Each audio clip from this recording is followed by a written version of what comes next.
Gommage physique ou bien gommage chimique, lequel aide vraiment à se débarrasser de l'acné? Nous sommes toujours dans notre challenge anti-acné. Donc, on est dans une rubrique où les temps, on va seulement parler de boutons et on va essayer de déconstruire les fausses croyances qui sont construites. Excusez la tautologie, mais on va déconstruire les fausses croyances qui sont construites dans le skincare et plus précisément pour se débarrasser de l'acné.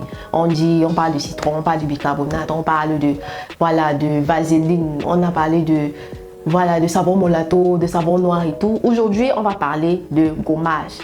Qu'est-ce qui fonctionne vraiment contre l'acné? Est-ce que ce sont les gommages mécaniques à l'abricot, à la poudre de ceci, la poudre de cela, la poudre de riz? Ou bien est-ce que ce sont les gommages chimiques, acide glycolique, acide salicylique qui fonctionnent? Donc, installe-toi bien pour qu'on décortique tout ça. Je suis Joma Bedjikimi Darel, chimiste, cosmétologue de formation et dermoconseillère. Et comme je disais, on va parler de gommage. Entre le gommage physique et le gommage chimique, lequel est ton allié contre l'acné ou bien contre les boutons? On va d'abord essayer de faire la différence entre les deux. On va essayer de définir les deux. Donc, le gommage ou l'exfoliation. Dans le gommage ou l'exfoliation, on a principalement deux types. On a le gommage chimique et on a le gommage physique. Le gommage physique, c'est ce qu'on appelle encore le gommage mécanique.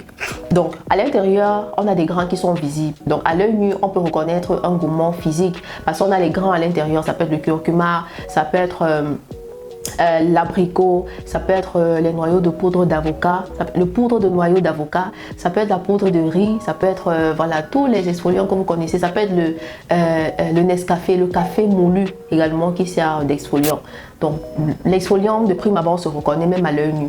Par contre, le gommage chimique contient plutôt des exfoliants chimiques. On a par exemple l'acide glycolique, on a l'acide salicylique, on a l'acide lactique, on a l'acide mandélique. Et petite précision, tout ce qui est acide n'est pas forcément exfoliant. Parce qu'on a l'acide azélaïque là-bas qui est également un très bon actif mais qui n'est pas exfoliant. Donc il ne faut pas confondre les deux. Voilà, ça c'était une parenthèse. Maintenant, le gommage dans l'ensemble, c'est un soin simplement qui a pour but d'éliminer les cellules mortes à la surface de la peau.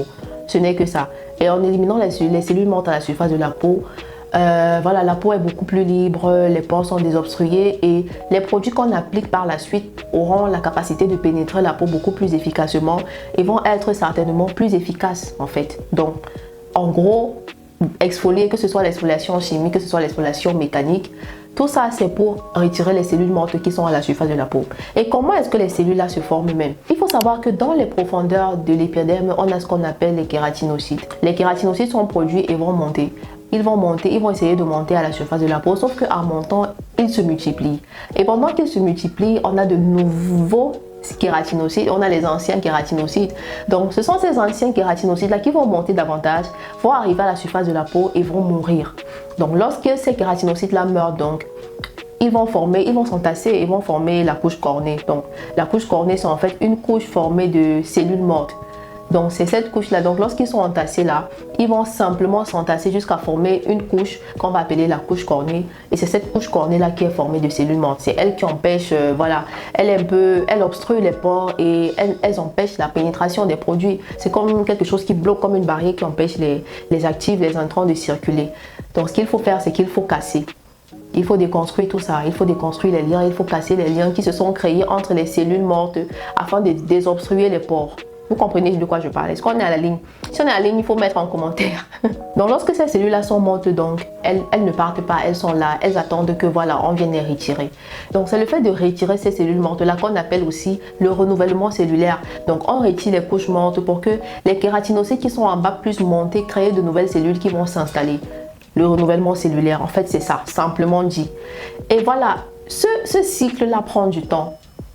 Moyennement, mais avec l'âge ça prend encore plus de temps, donc c'est encore beaucoup plus lent. Le renouvellement cellulaire devient de plus en plus lent au fur et à mesure qu'on prend de l'âge. C'est pour ça qu'il faut donc des exfoliants, il faut des exfoliants chimiques ou bien mécaniques pour pouvoir faciliter ou bien accélérer le renouvellement cellulaire. Et l'autre facteur qui impacte dessus, c'est l'alimentation.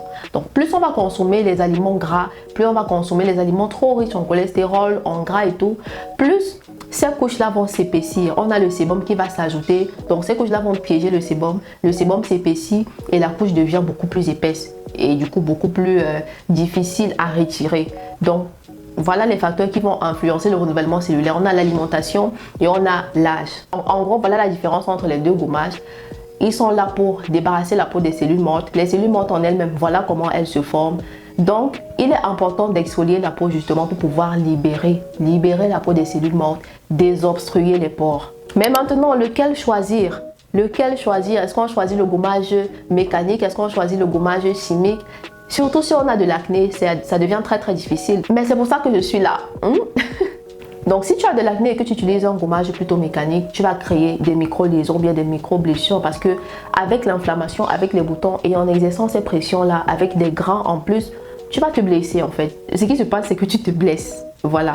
Et quand tu es blessé, l'inflammation augmente. Quand tu es blessé, la bactérie se propage également partout. Ce qui va simplement augmenter la fluctuation de l'acné. Et quand tu es blessé, il y aura les taches après.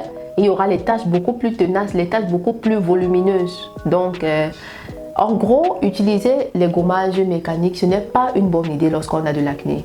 Au contraire, il faudra plutôt se diriger vers les exfoliants chimiques.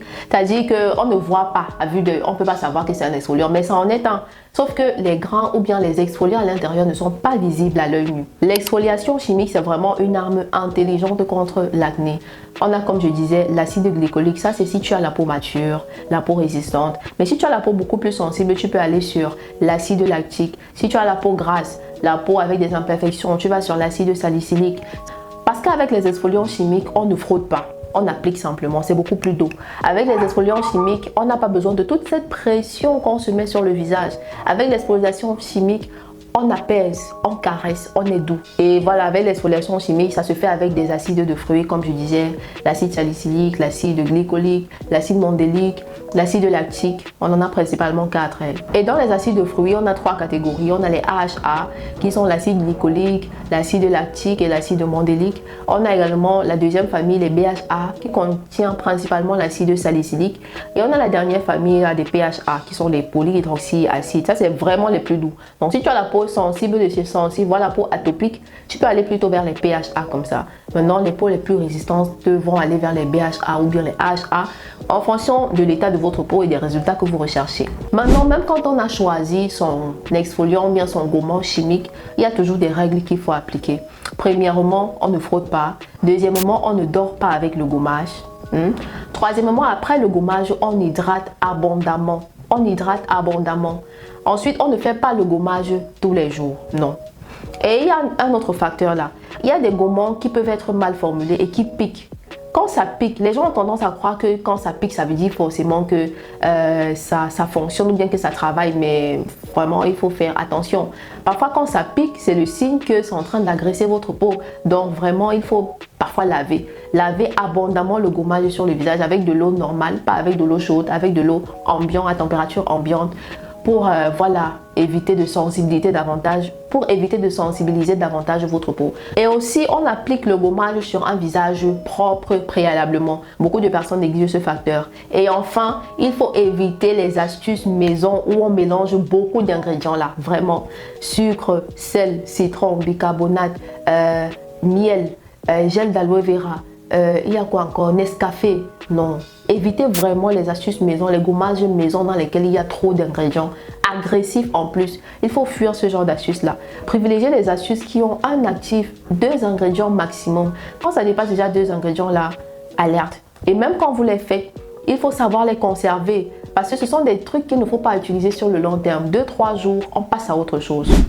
J'espère que la vidéo vous a assez édifié et que vous saurez dorénavant comment choisir votre exfoliant en fonction du niveau d'acné que vous avez. Donc, je vous donne rendez-vous certainement dans la prochaine vidéo. Peut-être ce sera la dernière, je ne sais pas. Mais en tout cas, on aura une autre vidéo toujours comme ça pour casser les fausses croyances autour de l'acné. Si tu as de l'acné, n'hésite surtout pas à rejoindre mon challenge. 30 jours pour dire adieu au bouton. C'est un challenge dans lequel je partage des astuces. Je fais des consultations personnalisées avec propositions de routines et de produits pour pouvoir en finir avec ton acné. Donc, en adhérant au challenge, l'adhésion qui coûte 15 000 francs, en adhérant au challenge, tu vas bénéficier justement de la routine, des produits. Tu vas également bénéficier de mon livre 10 jours dans ta peau pour devenir expert junior en skincare. Mais si tu veux devenir pro, tu peux plutôt souscrire à la formation Deviens pro du dermo-conseil et du digital. C'est une formation qui te permettra de devenir expert dans le domaine du dermo-conseil, mais qui te permettra également de te démarquer ou bien de décoller sur le digital avec les réseaux sociaux de manière beaucoup plus rapide et de manière beaucoup plus stratégique. Si la formation t'intéresse, clique sur le lien, elle coûte 65 000 francs. ou bien 100 € simplement. Après la formation, bien évidemment, il y a un suivi pour les personnes qui souhaitent directement concrétiser ou bien implémenter les méthodes qu'elles auront apprises. On se dit forcément dans la prochaine vidéo. Je vous attends avec le même sourire et let's glow!